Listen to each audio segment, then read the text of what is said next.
Charu, welcome to the podcast. Thank you so much, Dave. Thanks for having me.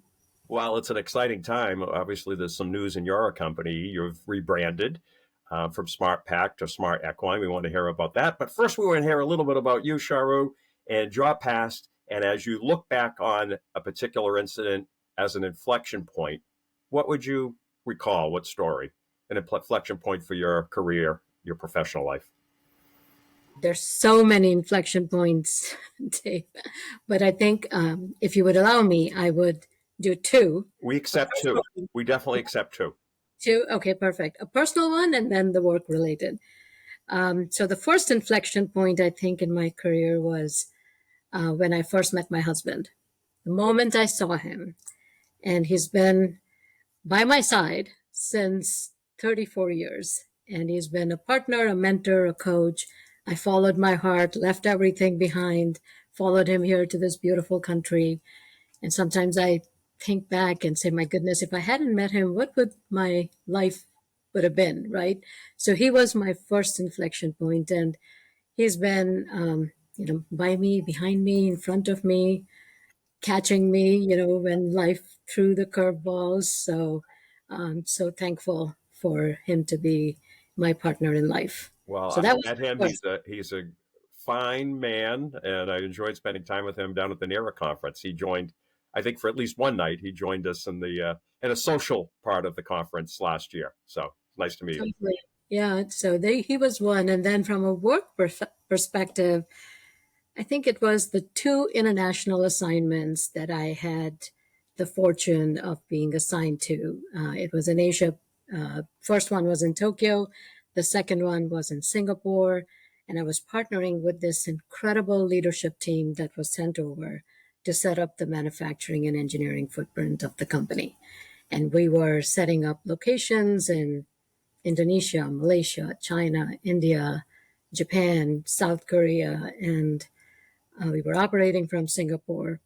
But being lost in translation for 6 years, building up the region from scratch and putting the infrastructure in place, but more so, being part of this team, the purpose was clear.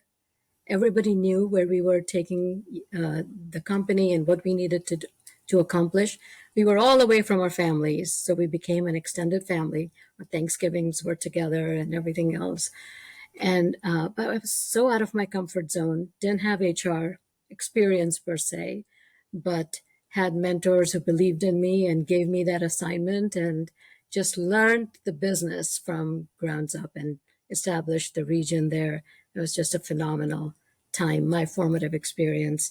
Is there a particular point in that, a moment during that overseas work that kind of sticks in your mind that is very memorable to you?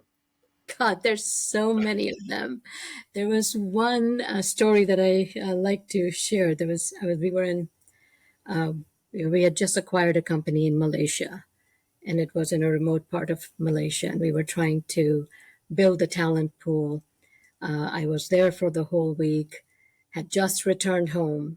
It was nighttime, and the HR manager calls and says, "Ma'am, we have an issue."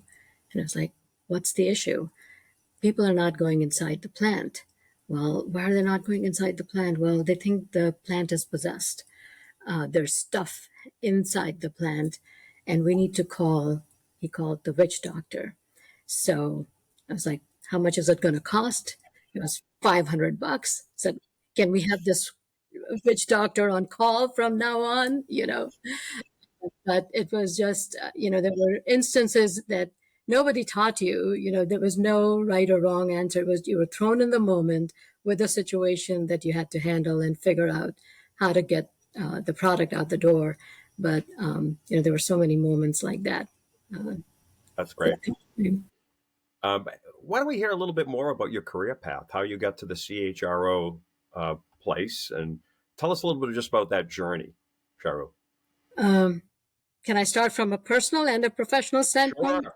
We're very flexible on the Hennessy report. So I think this would be relatable for most working parents, right? When you have children and when they're infants, toddlers going to school, until they're self-sufficient, you need someone to um, provide that childcare support, right? Be that consistent, trustworthy partner. And I have one in my life, call him my papa. He's my father in law, my most precious blessing. And I don't think I would have been able to get to be a CHRO or anything else if he wasn't sort of the bedrock of the family. So if my papa is listening, I just want to thank him for being that bedrock and helping push me forward. We were able to manage our careers because we knew he was there with the kids at all odd times, right? So, I think that's so important as young working parents are trying to establish their careers while raising families. The second part of this, I would give a lot of credit to my mentors and coaches all along the way.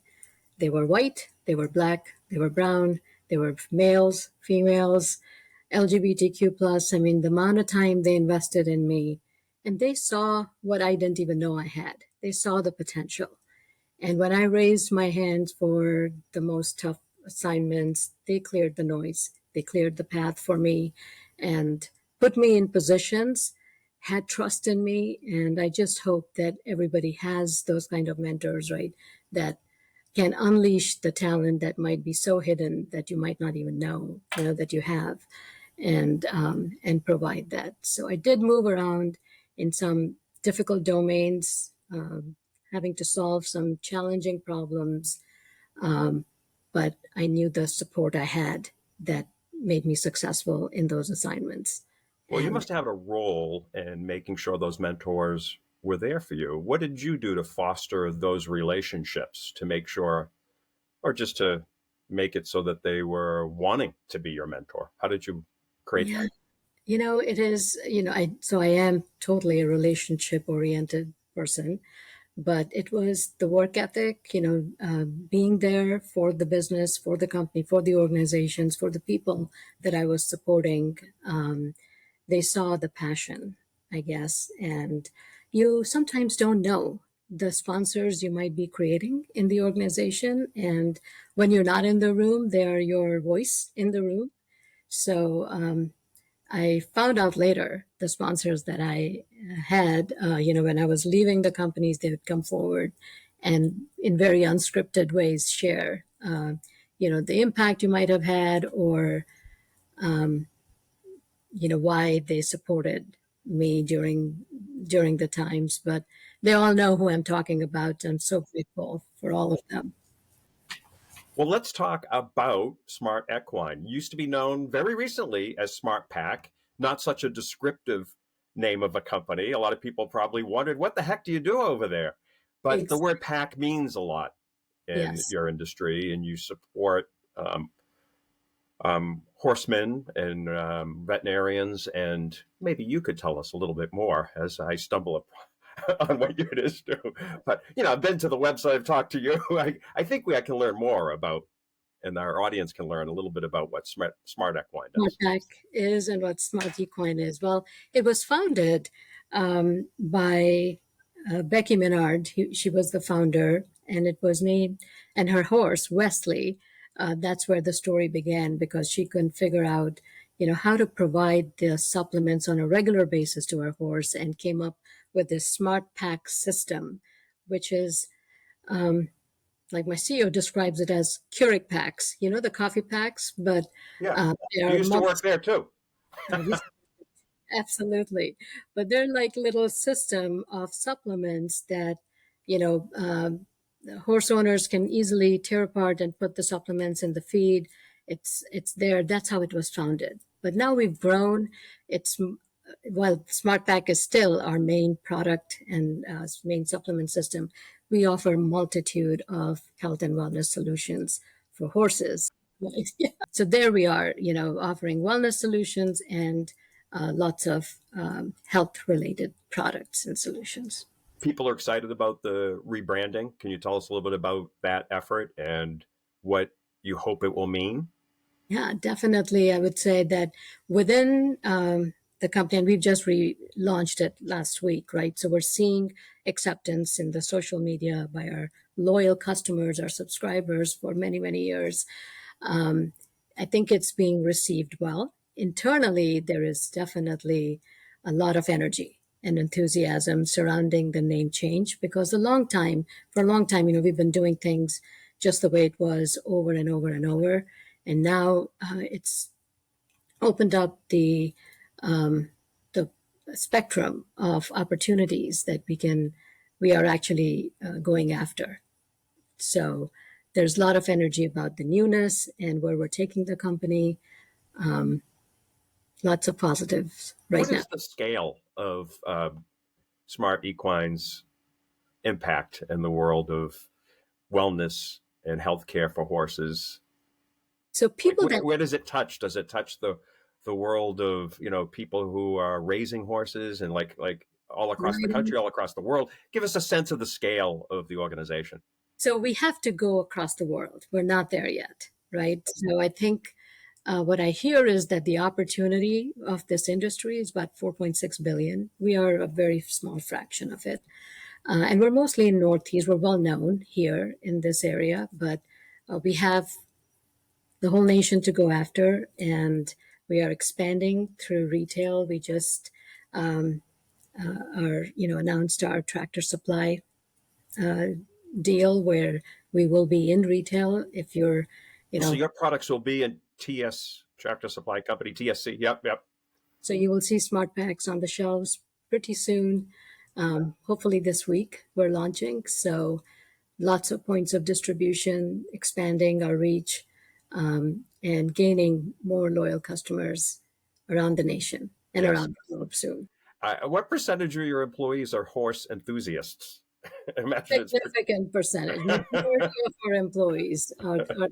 Our customer service team is 100% equine professionals or owners of horses or riders themselves. Wow. And so the way they manage our customers, they know the challenges that they're faced with and always receive maximum scores. So kudos to my customer service team. That is great. It's such a phenomenal job for us.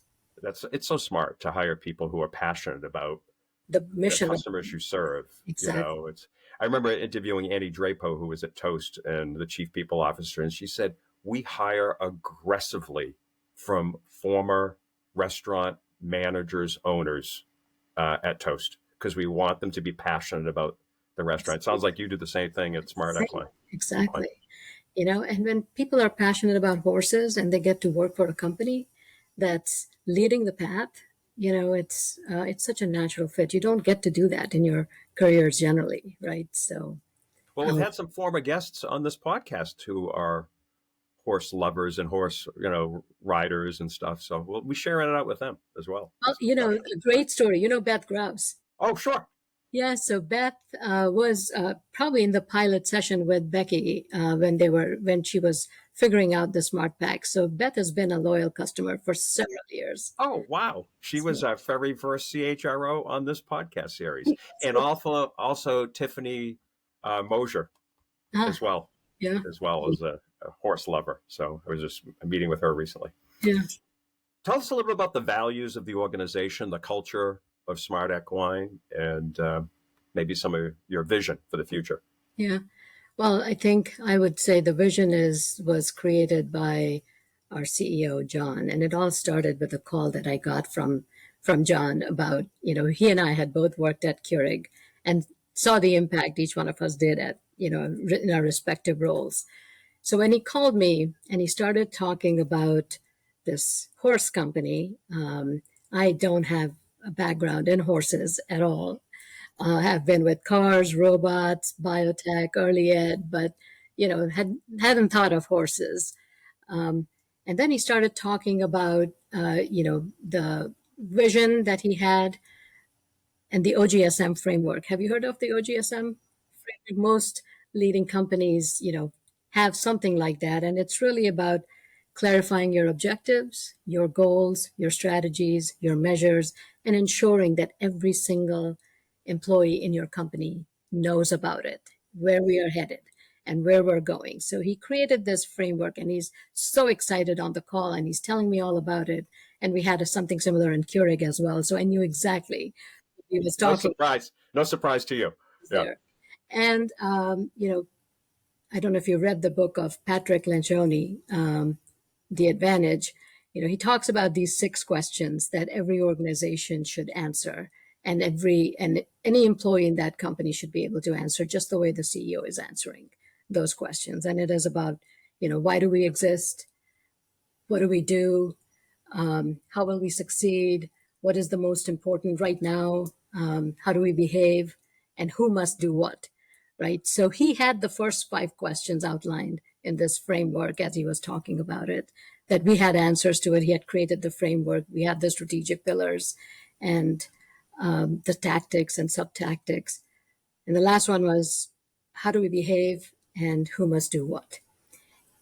Right. So that's where he needed the help. And he said, would you come help me do this? And it was like, this sounds so challenging. It was a major transformation that he was going to undertake. And I said, okay, I signed up, and the values, the way that he outlined the values were reflective of what was aspirational in the company and what was in the DNA, if you will, right? So he instituted the values, and the job was, how do we bring this to life, especially the aspirational ones? Yes. And then how do we manage the transformation quickly, because the executive leadership team was all new. We didn't know the talent. The talent didn't know the leadership team. So it was about figuring out, how do we shrink to grow? And how do we make sure that we have the right people in the right jobs? So that was sort of the challenge that we took on together, and we are unraveling together. And what I really like about John, just to share here, he is the kind of CEO that wears multiple hats, right? He wears the talent hat, he wears the financial hat, the marketing hat. He's a chief stress strategist for the company, and that is exciting, and that makes my job easier, because he expects each one of us to come with a solution for the problem, and we are in it together, discussing, debating, figuring out what needs to happen. And it's been a fun journey, hard journey, lots of hard work in this transformation, but seeing the multi-pronged strategy play out has been impressive. That's and great. Keep my fingers crossed that we hit all the home runs. Curious about the communication about the aspirational goals, the ones that were like, we're not there yet, but we want to communicate this to the team, and wondering what approach you have had to, as an organization, and maybe with regard to talent specifically, of rolling out or getting that aspirational message out there, and how's it been accepted? Yeah. So one thing we did was, the first thing was identify a task force. We were all new. And so in the first all hands meeting, the first town hall that we had, that I was there, we asked the company to submit nominations, anyone who wanted to be on this task force to help us lead the change that was coming, that we were saying that needs to happen.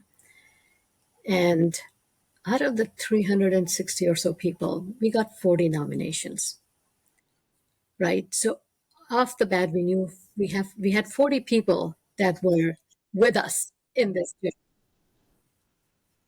right? And from And that, maybe another 40 or 50 that almost volunteered. So you're probably a third of the way there already.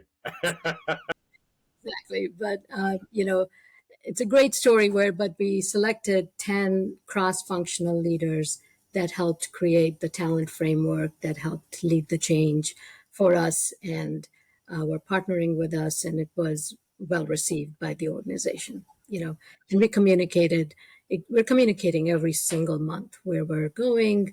We want every employee to know, transparency is one of our values, and we're telling our employees where we are every single month. And that's been really helpful. Yeah. You mentioned about getting smaller to go bigger, and I know you've been in organizations where resources are limited yet at the same time you want to keep the talent and the talent agenda front and center. How Hmm. do you manage to do that when there are obstacles and limited resources? Yeah, that's such a great question. So lots of things like, especially when you're shrinking to grow, shrinkage does bring significant opportunities for the people that are there. And we provided those opportunities, took chances on people, tried to unleash talent across, and, asked people to get out of the comfort zone a little bit and learn right with us. They knew the company. We knew where we wanted to take it. We were coming with significant business knowledge, but the talent agenda was very much front and center in terms of how do we assess the talent? How do we know, which ones, who are our most critical folks in the company that can help us with this next phase, next chapter? And that is the framework that this task force helped us create. Um, and now we're in the process of, we instituted it, we're using it over and over, and it's working. It's working so far. We do have our challenges, don't get me wrong, but organizations evolve all the time, and the challenges are always there, right? But it's anticipating the issues that are there, the engagement survey, the details that come in the engagement survey sometimes are also very beneficial. I wish it wasn't anonymous because there are some of the comments are so rich, and it's like I wish I knew who said that. I wish I could tap into this individual, but um, there's so many different various tools that we all utilize that inform us about what's really happening in the company and what problems we're trying to solve and how we go about solving them. Yeah, that's interesting. I was just talking to somebody else about whether those engagement survey questions, especially, Hmm. or questions to the leadership team, if those are better not anonymous. So even if the questions are shared, maybe they can be shared anonymously, so the person who asked it is protected, but that the question, who asked the question, at least the leader or the leadership team would know who asked the question. What's your thought about that? Do you think it's better to keep it just strictly anonymous? You get more, or do you think there'd be some benefit of knowing? I think it depends on the culture of in the company, right? So, where in low trust cultures or where you're trying to establish trust, I think it's important to allow people the space to submit information anonymously, right? And you get to see exactly what's happening In and the building trust in the phase, keep it anonymous. Yeah.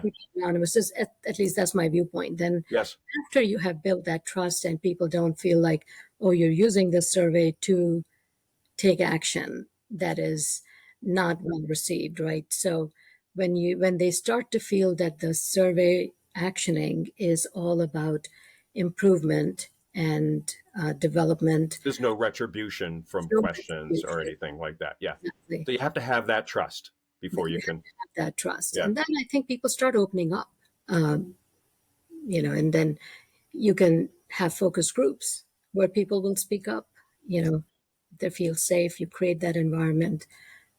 That I would mean, be. it's not even a company culture thing. It's more than just a company culture thing. There is just basic cynicism. We're all on a spectrum of how cynical we are about things, So, Totally. We're all unique, one of a kind, right? And what we think is the right thing, right? We all show up. And um, and so it's really important to make sure people are working together. you were on a panel and I moderated it for it was a near a HR leadership um, session. There was people going through some leadership training, and one of the topics, and you spoke quite well about it, is AI, the concerns, and also the opportunities with AI. And I was wondering if you can just touch on that again. I know you spoke so well of it before. Data, technology, but AI especially. I'm so excited about the potential of AI and what it can do to help us, become more efficient. Um, and and there are concerns for sure with AI, especially in companies. How do we protect our proprietary information? And but now there are solutions, right? You get corporate licenses with ChatGPT or Copilot and other things, and you allow your users to start experimenting with it and see where you can take it. And I think that's what we're trying to do at Smart Equine. I would actually credit our parent company, Covetrus Inc., and the general counsel, the CHRO of that company. She wears the CHRO hat, technology hat, quality hat as well. So A she lot has of hats. lots of hats. But I love her vision in terms of, she's experimenting with it, and she's identifying the right players who can figure out, how we can utilize this and really enable efficiency in the organization. And I will also credit our customer service leader, who is doing a phenomenal job of experimenting with AI in helping her team get better at their jobs, remove the administrative piece so they can truly be there for their customers, answer or get to more customers, increase their service response rates and all of that, right? So in all of our jobs, we can make our jobs better. It's just experimenting right now. It's still generative AI, it's not outcome based yet, but can't wait to see, what's coming at us and how do we prepare ourselves to get ready for it. Yes. Speaking of the future, why don't we look at the past, actually? How have you seen the CHRO and the HR function evolve over the last 5 or 10 years? And then, second question, to stack a question on you, what do you Yeah, expect? A little prediction for the next 5 or 10 years on how your role will change, yeah, not necessarily just at Smart Equine, but just in general, the CHRO role. right, right. So when I look at the past several years, the pandemic brought it to light, right? That the amount of change that HR was appointed to solve for the business in a very short time with no playbook on hand, brought to light the leading change. How do we lead change? How do we become more agile and help support the organization to solve these critical problems, critical issues? That competency got built, I think, significantly by the circumstances that we were in. And now I think as we look ahead with the mega trends, the macro trends that we are seeing with the aging population, with multiple, our younger generation looking for flexibility. There are multiple jobs that they can do, not just one job, right? So there are opportunities for people to work at one place, bartend at the other place, drive a car at the other one. There's just, and we have to get more flexible in terms of how do we support the workforce. How will AI impact all of this down the road? What are we anticipating from a problem standpoint, and how do we come up with the right solutions for the organizations that we're in, and really seeing our own framework of workforce? What is the mix, and how do we look at the data? We have lots of data in our systems, but really looking at insights coming from that data and then helping anticipate the issues and driving some of the You solutions. touched on one of the insights around the younger workforce, and it sounds like you were saying that they might not want the traditional full-time work, um, like Yeah, maybe our generation five. wanted, Yeah, and maybe not going to. We shouldn't expect that from them. Do you think that's the sum of that happening? Is that could you see I can see like that happening. That yeah that people are not into that 8 to 5 mode anymore.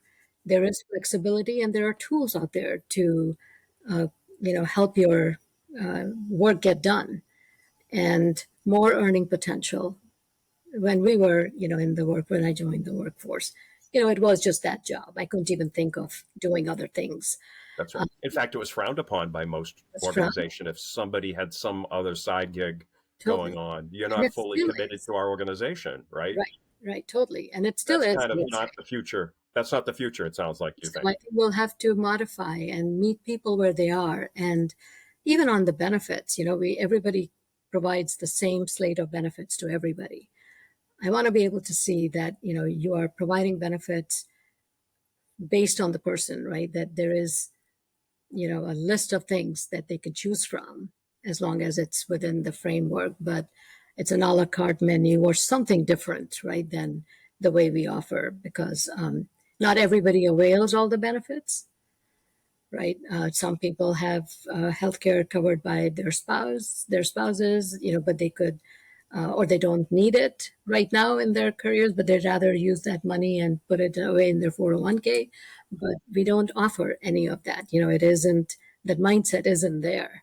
You But I think think that's coming though? You think that you could see that? we would have to do Yeah. changes to the HR programs that have been in place for decades and decades, right? We have to change with the way the work is happening now and where we're going in the future. Some people might not want health care for their family. They might want it for their horse. And, if Your you pet had, or I your pet, imagine there's some benefits totally. at Smart Equine for your horse if you had one. I'm sure. Well, I will tell you. So when I was in Singapore, I had a 5-month-old with me that I moved with, right? And I was traveling all the time with a 5-month-old that I was feeding. And many times I would have to travel with my nanny and her, or figure out a way to, keep the supply up for my child.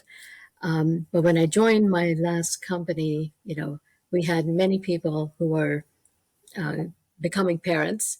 So the one thing I instituted there was, $1,000 benefit to reimburse expenses for young parents of infants if the company required them to travel, right? So $1,000 could be reimbursed if they wanted to, provide care while they were traveling. But we people like us, we've gone through so much, and we know some of the pain that we endured and how we can alleviate that for the upcoming generations, right? What are some of the things that we can implement that would help solve an issue? The parental leaves are more generous now. Ease in time is more generous now. It wasn't the case when I had children, to be back in the office after 3 weeks. Right. Yeah, it's funny. On our last episode, Janine Taylor, who you know, she's on the board of NARA now, and Hmm. she was talking about she has a lot of international employees, people who moved here from Hmm. another country, and she's found that a lot of her employees are not interested in 401k.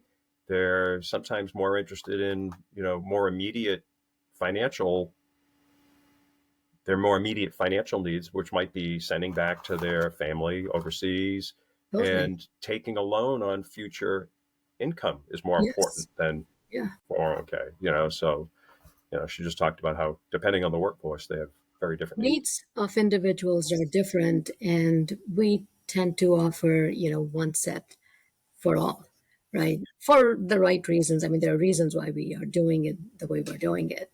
But I think down the road, I see we'll have to become more flexible Yes. offerings. You mentioned mentor and coaching. Who have been some of your most impactful mentors and coaches? If you're willing to name a couple. Wow, there's so many, and many of them will get offended if I don't name But them. yeah, that's true. That's a tough question, isn't it? But maybe I'll go with an early, a mid, and more recent one, Okay, that's right? right. So more recent one is John Barry. We were at our leadership offsite. We had just finished dinner after a full day of work, and we still had work to do. And we were headed from the restaurant back to the hotel, and my car broke. I had a flat tire. It was like 10 o'clock at night. And I called John and say, sorry, can't get to the hotel in time for our, wrap up for and preparation for next day. And he said, where are you? And he drove right there met me at this gas station, stayed with me for the entire time until AAA came, Wow. then gave me a ride back. And I was like, you don't have to come, you know, but it demonstrated care, right? Care for the person. I'll go back to an earlier exchange where uh, landed in Tokyo. Everything was foreign, didn't understand the signage. People looked different, couldn't understand a word that was being spoken. And suddenly hear my voice, hear my name, look around, and it's Chuck Cook, my manager, waiting, um, taking us to the hotel, coming next day, taking us to the office because there were no signs in English in Tokyo at that time. It was late And he 90s. anticipated He the needs anticipated you might have. Yeah. gone through that, right? And for your manager to be there for you and then inviting us to his house, letting us meet his kids, family, helping us integrate, assimilate. It was so important, you know, and I don't remember everything. He did teach me a lot. There were hours he would spend. And one thing I really liked about him was he would explain the why he was asking for what he was asking, and he would take hours to explain the why. And that taught me the way he was thinking, the business, and the way business ran in the company, and how budgets and business plans were created, and why he was asking that question. And I Right. feel like that's so important because sometimes The managers, why. Yeah. the why, right? And it teaches people that. So I'm grateful for everything he taught me in my time that I was there.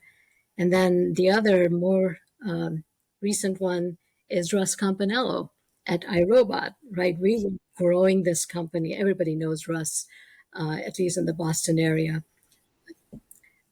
We were growing iRobot, taking it from one country of operation to 13 in a year, right? And he had given me the reins of going after it and helping the company grow. I was partnered with the commercial team and the chief operating officer, and it was an incredible journey. But it came with a lot of hard work. Again, you know, a lot of time I wasn't able to attend the soccer games my son had going on, and there was this one day, it was a home game, and I really wanted to be there for my kid. And I told Russ that, hey, this is the home game today, and I'm really excited. I'm going to go there. And he's like, yes, you must go there. And then we have a meeting that gets plopped on our calendars with Colin was going to be there. He's the CEO of the company and the entire commercial team. And it's at 4 o'clock. And I was like, there's no way I'm going to be able You're to like, I'm out for this game. Yeah. Yeah. anyway. It's fine. So we're sitting in the meeting, and at 4:45, his alarm goes off. His phone, his Russ's. on the phone, Yeah. Russ's, and he said, "We need to stop. You know, we have Charu needs to go to attend this important session that she has to go to." I Oh, he was didn't say what it was. He just said it's an important session. Yeah. she needed to go. He didn't say what it was. I was embarrassed and I was so grateful. I had no words to explain, but you know, on all these three things that I've shared, it just, you know, the way your mentors and coaches, and I believe your managers are the greatest mentors and coaches, right? Because they see you in action all the time. And I've always valued their perspective over, you know, the others that are not watching me on a day-to-day basis. But how they made me feel and how they cared for me, my family, I think it meant so much, right? That I gave a lot more in return. But Yes. Russ is a kind of HR It's person. kind of all three of your examples were very personal types of caring too, not just work Right, things, you know? right. And that creates the level of trust. You know, it's a vulnerability based trust because you get to know your team members um, at a level where you know what's happening with them and what their needs are, what their strengths are, what their opportunities are, where they might need help, what's their potential. And as a leader, it's your job to unleash all of that. You know, I talked to Russ because I knew you knew him and worked for him about this podcast, and I asked him what I should ask you, and he said that Well, Charu is one of the most joyful and positive leaders who I've ever been around.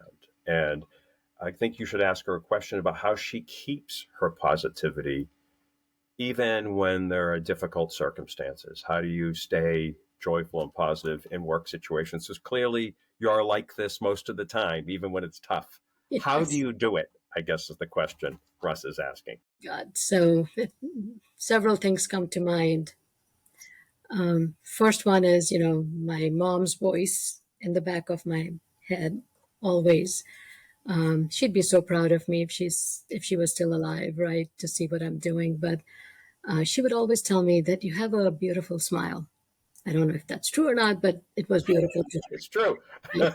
So she said, you have a beautiful smile, and remember that nobody can take that smile away from you except you. And so, that's always been the case. It's my choice. And she, her rearing was very much on self awareness. Every time there was an episode, it was, what could you have done differently? Right. So it's always about what I could have done differently. And I try to listen. And then the latter part is, I love the energy I get from the people that are around me. I invest in them as much as I can. And they are the reason that, help me keep my optimistic self alive. That's great. What's important to you about the people you hire to be on your team? Not necessarily, not just at Smart Equine, but Right. over your years when you're hiring somebody in the HR team to report to you. What's important to you about the person you bring in? So a couple of things, I have transitioned from one industry to the other, right? And one of the challenges going from one industry to the other is you don't know the terminology and you don't have a network in that. Um, but it also, so when I was hiring for my team, it would be the people that would fill in the gaps that I didn't have, right? So that's always in the forefront that, I am not very detail oriented. I need people around me that are very detail oriented. I can think of and look at, stuff that is 10 years down the road and start prepping for it now. But in the moment, the stuff that needs to happen, I want to make sure I have a couple of really solid people that will keep me out of trouble. The other piece is, I think if there are people, like especially people in, I would say the center of excellence roles, like the total rewards role, talent acquisition role, learning and development. I think if people have had a stint as an HR business partner, it makes them better in their CEOE function. So rotations in the COE roles is very important. And then personally, I feel, having had stints in quality and business planning outside of HR early on in my career were so helpful in helping me understand business in general that I feel like if the HR team members have opportunities to go outside of HR for a stint or two and come back, it's game changing. Yes, we've heard that from a lot of our podcast guests that more global experience, global meaning inside the organization for sure. Yeah, global, cross functional, Well, we want to bring our producer into this discussion. Megan Mandino is here with us, and she'd like to ask you the NERA question of the podcast. Megan? Hi, Charu. As someone earlier in their career, board opportunities can feel out of reach. How did you position yourself for leadership roles in the National Association for the Education of Young Children as well as NERA? And what's the first step to building that external credibility while still developing internal expertise? great question. So I would say that I began with a deep reflection of, or introspection of, what am I passionate about? And I would encourage all people who are trying to think of serving on a board to think of what is your maniacal passion, right?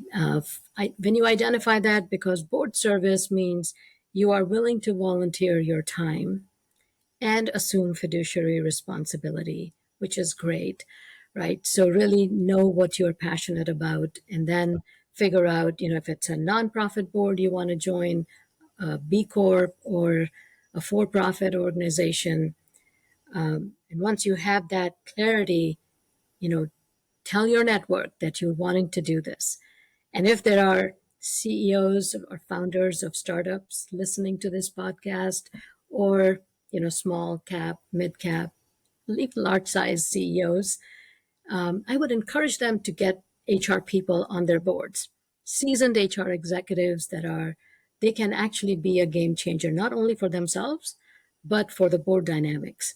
And I would encourage them to go speak with some of them that have HR leaders on their boards. We don't have that many.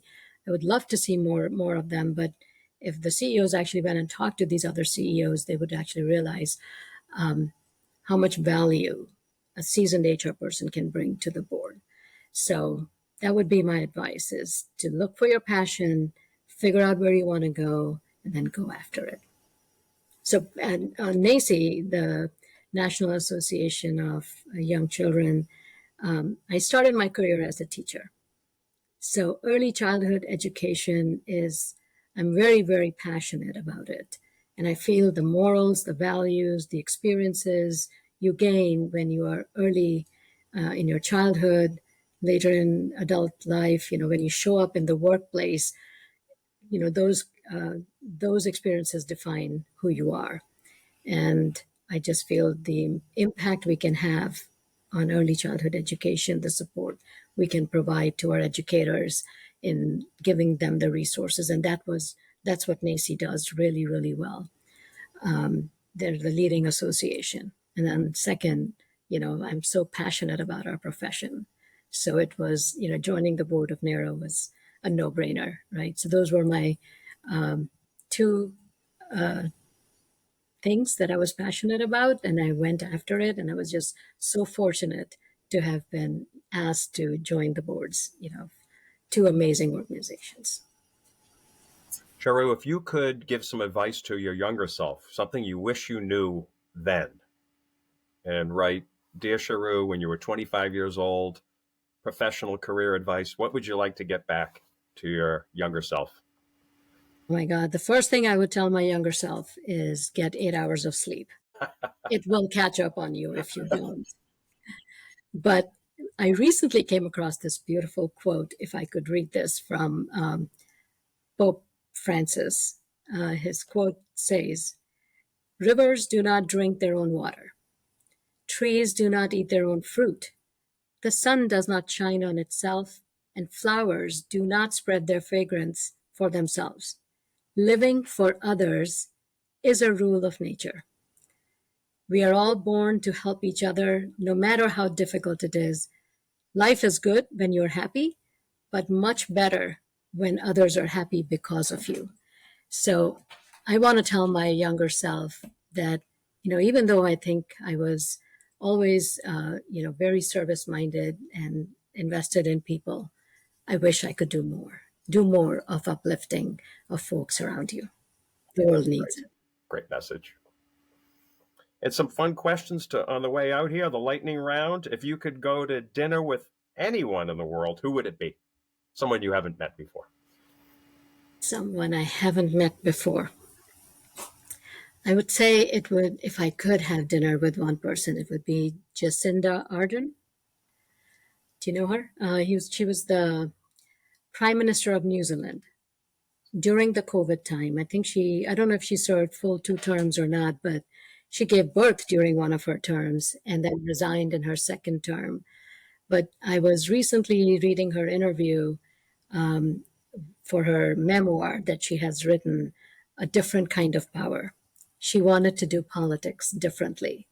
And she talks about leadership with kindness and empathy in the forefront. And I feel like we need more leaders like her, around us.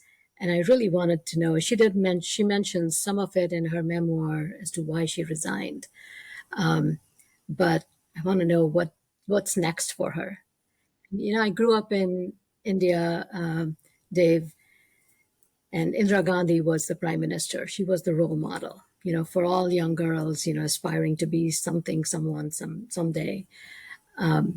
And I feel like these are such key positions. And I just wanted to understand how she got there, and second, what's she going to do next? She's resigned from that post, but she's not done yet. I don't think Yeah. so.